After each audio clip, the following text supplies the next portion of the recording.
For the most part, alien beings, the reported alien beings, particularly the Greys, they seem to be the prevalent ones, the predominant ones that people end up dealing with.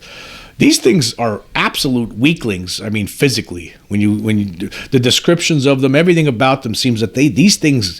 I mean, compared to a human, we would be able to, if one of these, if they didn't have any sort of technological protection, right, and it was, a human being even a kid would be able to kick one of these things' asses to Timbuktu.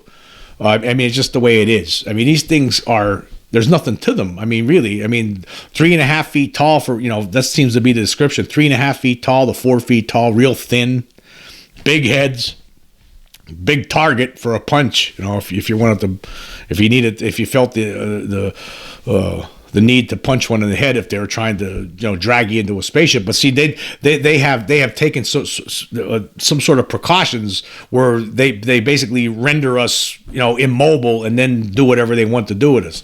It's similar to, like, if there's scientists who are interested in studying bear. Right, they're gonna, in the wild, they're gonna shoot that bear with a tranquilizer, go up and maybe do some things to the bear, and then when the bear wakes up, doesn't know what the hell just happened, and then we're able to track it. I think that's similar what's going on with these aliens to us.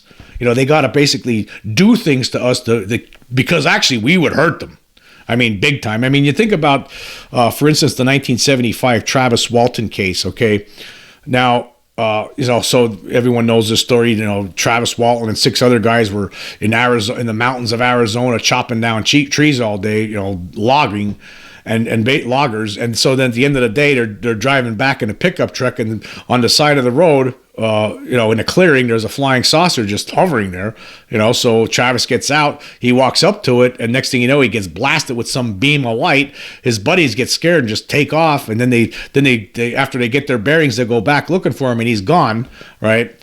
And then Travis shows up 5 days later, right, completely disoriented, doesn't know what just happened to him. He thinks just a few hours went by, and when he can't believe it that 5 days went by.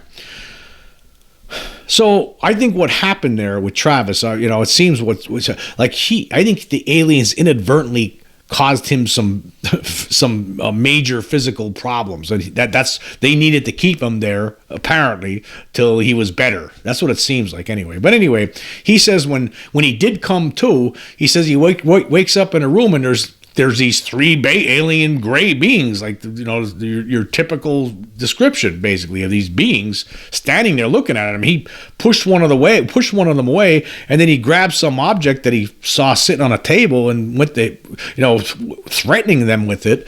And then they just walked out of the room. They wanted nothing to do with that violence. You have to wonder, okay.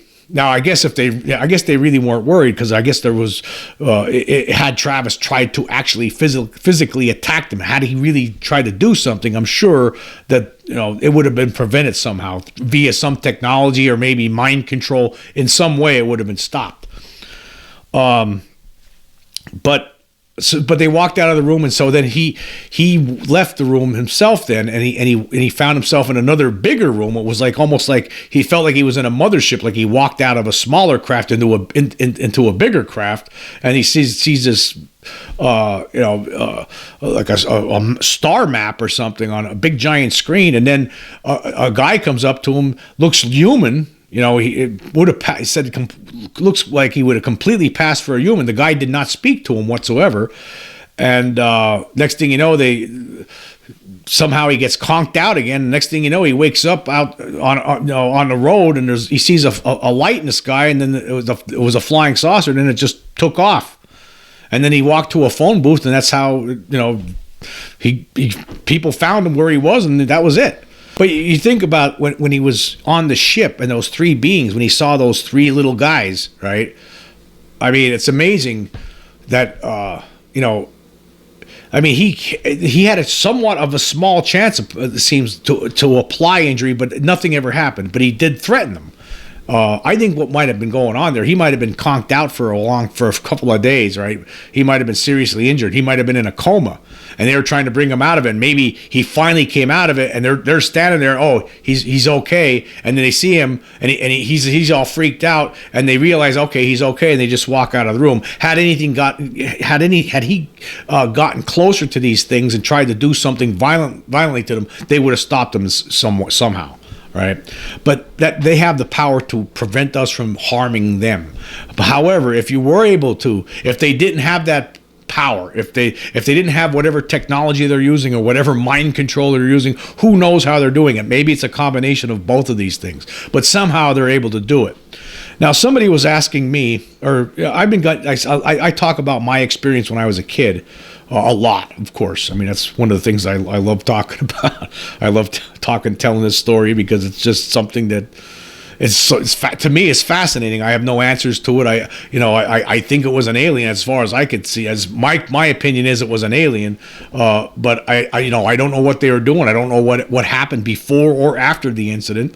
It's just fascinating to talk about to me, and I just think it's something that's it's just extremely interesting.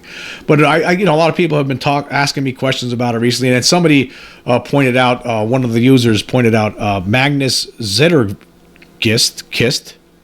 wrote, if you hear the humming sound, it's too late to run. And this was in reference to one of my recent podcasts where I talked about the humming sound that I heard. Okay, of course, in 1977, I wake up in the middle of the night in my bedroom, right, and I could hear this electronic humming sound going on, and meanwhile, through the blanket, I see this hand with only three digits on it that they weren't human digits either. They were thick at the bottom. They came to almost points at the tips, and it was getting closer to my head and further away. And this incident lasted for 20 minutes, and the whole time there was this electronic humming sound, similar to a sound that was described by some of the kids who were at the 1994 aerial school incident that where the flying saucer landed and alien beings emerged, and one of those alien beings communicated telepathically with some of the kids. Similarly, some of those kids indicated that they had heard this humming sound or buzzing sound, rather. It sounded like bees, like buzzing. To me, that's what. And one of them also described it as an electrical transformer. It sounded like something like that, to me too. And when I was a kid in 1977, there was this humming sound. And anyway, whatever was in the room that night, the shadow of the arm and the hand, it wasn't big. It wasn't like a big, this hand was a smaller hand. It wasn't like a big hand. I mean, my little kid hand might have been as big as this, or almost as big as it. My adult hand was probably bigger than it, right? So it was a small hand. It was a thin arm. Whatever was there, it was smallish, right? It wasn't big. Right, because I could only see the shadow of the arm and the hand through this blue blanket that was covering my head at the time. I did not want to look at it, so I never pulled the blanket down. And so whatever it was smallish. And I'm wondering now, what would have happened had I tried to make a run for it? And this is what I wrote. This was the comment that I wrote back. I wrote, I often wonder what would have happened had I tried to make a run for it. It would have been a tall order. Because of the position of the creature, I would have had to quickly rise up and jump over the headboard of the bed toward the steps. Not sure if I would have made it. Would it have allowed me to flee the room? Plus, an escape attempt would have likely put me in a position where I would have seen the creature's face, which is something I did not want to see. Its arm and three-fingered hand was more than enough for me. So yeah, I'm not sure what would have happened had I tried to get out of that room at that moment. I wonder about it. The way my bed was situated, I would have had to jump over the headboard, the wooden headboard. I would have had to jump over the wooden headboard, and then the attic steps were pretty close to that, and I would have maybe even jumped into to the top first or second step, possibly. I mean, if I would have been fast enough. I'm not sure what would have happened, though. I mean, would I have been frozen in place? I mean, who knows? I don't know. It's always something I wonder about. What would have happened had I tried to escape the room at that moment? would the being have employed some mental powers over me to prevent me from moving, or would it use some technological power to prevent me from moving and freeze me in place or whatever? I don't know. It's something I always wonder. I wish I would have tried it. I wish I would have tried to get out of that room that night, but I don't know what would have happened. I mean, it's an interesting thing. I mean, if it ever happens again, I think I will try it. If that ever were to happen again, I think I'm going to try to run out of the room and see what happens. But that's what I'm 54 years old now, and that I was 8 going on 9. So, and it hasn't happened since. That was the only time this ever happened. But I'd like to, it's interesting. And here's the other thing too. If it didn't have any powers over me, as in my little 8-year-old, I probably only a couple of months away from being 9, maybe only a month away from being 9 when this happened. Would my young body have been able? Would it have been a match to the smallish body of this being? If the being was unable or incapable for any reason of employing its mental powers over me, or its technological whatever kind of technological powers it had available to it over me, would I have been able to beat this thing up? Probably, maybe. I would have put up a good fight with it. I probably would have been scared out of my mind. I mean, actually fist fighting in my mind with what I perceived at the time was a monster or a demon. I thought it was either a demon or Satan himself. I had no idea what it was.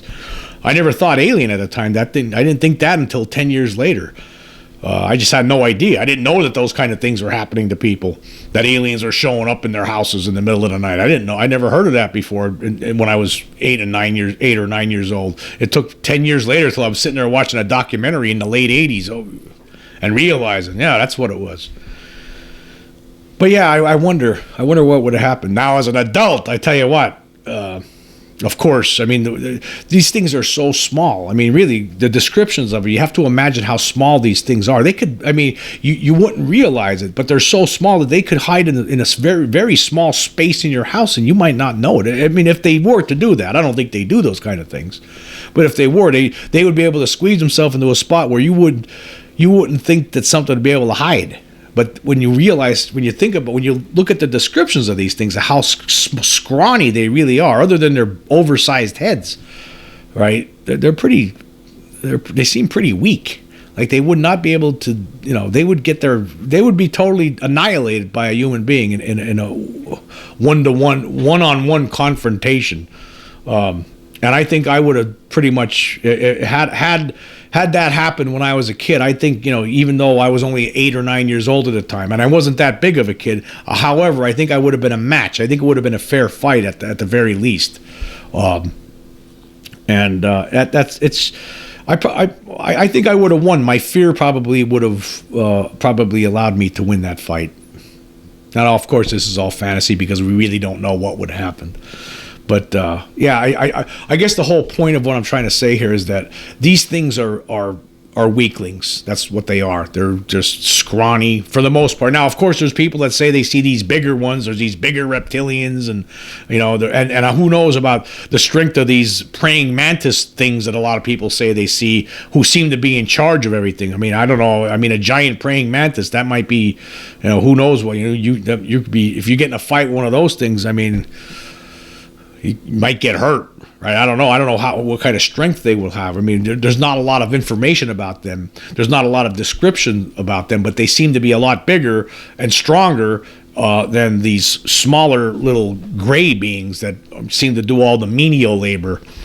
So, yeah, these beings, they need the technology to protect them. They need that from us, because we would absolutely destroy them. I mean, if anybody was a regular person, say, a regular layman, in his house in the middle of the night, wakes up and there's one of these things standing in his room, and that thing is not using any sort of some sort of telepathy to control the person, and not using any other kind of technology to control the person, that person is going to seriously harm that alien being. So that's why they're doing it. They're doing it to protect themselves. That's one of the reasons. Plus, they don't want us to know about them. They do there is an effort, it seems. There's a strong effort, right, by these beings, by these visitors, to ensure that we don't know about them. They don't want us to know what they're up to, that they're here. In some ways, they don't seem to care too much, right? Because if they did, then they would try to make themselves completely invisible to the naked eye. But somehow, a lot of people see the craft on a regular basis. I mean, they play games with their militaries from across the globe. So, but at the same time, they don't want us to remember any sort of they don't want us to remember whenever any of those moments when they actually force themselves into our space, when they do things to us, when they take people, pluck them from their reality and take them on their ships and do whatever they're going to do to them and then put them back. They want them to forget that. They want everyone to forget about that. They don't want anyone to know what's going on with that. That seems to be clear. At the same time, there's definitely things that they're employing to protect themselves, because these things are just a bunch of weaklings. I mean, we would physically in a fight, these things would stand no chance, against one of these things, against a human being, even a kid, 8, 9, 10-year-old kid I think would be able to beat one of these things up, and so that's why they do these things, because to us. Right, to them, we're like bears. The way bears are to us, right, that's what we are to them. We're like wild animals. We're like a tiger in the jungle, right, to them. We would pose a danger, so they have to take measures to basically control us before they interact with us, before these forced interactions with us. So the whole point of this whole discussion is, hey, if it wasn't for their technology and their telepathic abilities, we'd be able to physically kick these beings' asses all over the place. But unfortunately, because they're obviously way more advanced than the human race is, we don't stand a chance against them.